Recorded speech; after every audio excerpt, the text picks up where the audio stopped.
ముఖ్యమంత్రి చంద్రబాబు నాయుడు గారి మీద అనుచిత వ్యాఖ్యలు చేశారు అనే కేసులో మాజీ మంత్రి వైసీపీ సీనియర్ నేత అంబటి రాంబాబు గారిని అరెస్టు చేశారు. అయితే ఈ కేసులో కస్టడీకి ఇవ్వాలి అని చెప్పి స్పెషల్ మొబైల్ కోర్టులో పోలీసులు కస్టడీ పిటిషన్ దాఖలు చేశారు. బెయిల్ కావాలి అని అంబటి రాంబాబు గారు బెయిల్ పిటిషన్ దాఖలు చేశారు. అది విచారణకు వచ్చే కంటే ముందే అందులో బెయిల్ ఇస్తారని చెప్పి పోలీసులు ఊహించినట్లున్నారు. మరో కేసులో మెడికల్ కాలేజీల పీపీపీ అంటూ ప్రైవేట్ భాగస్వామ్యాన్ని వ్యతిరేకించుకుంటూ ర్యాలీ చేశారు అని చెప్పి కేసు పెట్టి ఆ కేసులో పీటీ వారెంట్ కింద అంబటి రాంబాబు గారిని తీసుకొని కోర్టులో ప్రొడ్యూస్ చేశారు. సో అక్కడ 22వ తేదీ వరకు రిమాండ్ విధించింది కోర్టు. అది అట్లా అయిపోగానే ఇక్కడ మరో స్పెషల్ మొబైల్ కోర్టులో చంద్రబాబు గారి మీద అనుచిత వ్యాఖ్యల కేసులో అరెస్ట్ అయ్యారు కదా, అందులో బెయిల్ ఇచ్చింది కోర్టు. పోలీసులు దాఖలు చేసిన కస్టడీ పిటిషన్ని డిస్మిస్ చేశారు.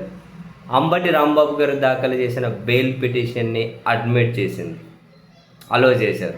అంటే అక్కడ బెయిల్ వచ్చింది.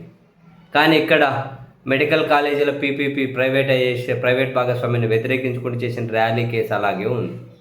అందులో కనుక బెయిల్ వస్తే అంబటి రాంబాబు గారు విడుదలయ్యే అవకాశాలు అయితే ఉన్నాయి.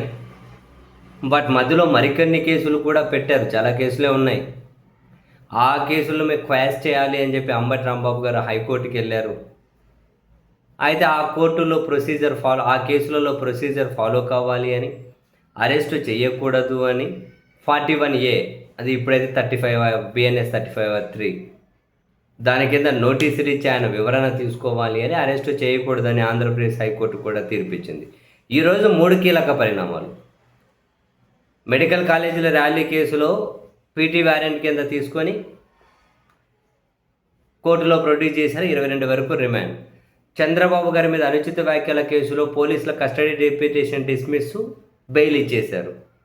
అండ్ మిగిలిన కేసులలో ఆయన అరెస్ట్ చేయకండి అని హైకోర్టు చెప్పింది.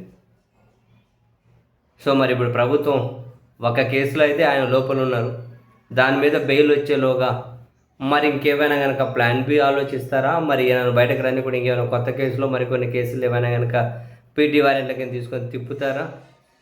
హైకోర్టే చెప్పింది కాబట్టి మళ్ళీ లేనిపోయిన రిస్క్ ఎందుకులే అని ఇప్పుడు లోపల ఉన్న ఇంకో కేసులో కనుక బెయిల్ వస్తే విడుదల చేసేస్తారా? ప్రస్తుతానికి క్లారిటీ అయితే లేదు. 2 కేసులో రిమాండ్లు ఉండేవి, ఆ కేసులో బెయిల్ ఇచ్చారు, ఇంకో కేసులో ఆయన రిమాండ్లో ఉన్నారు, అంతే.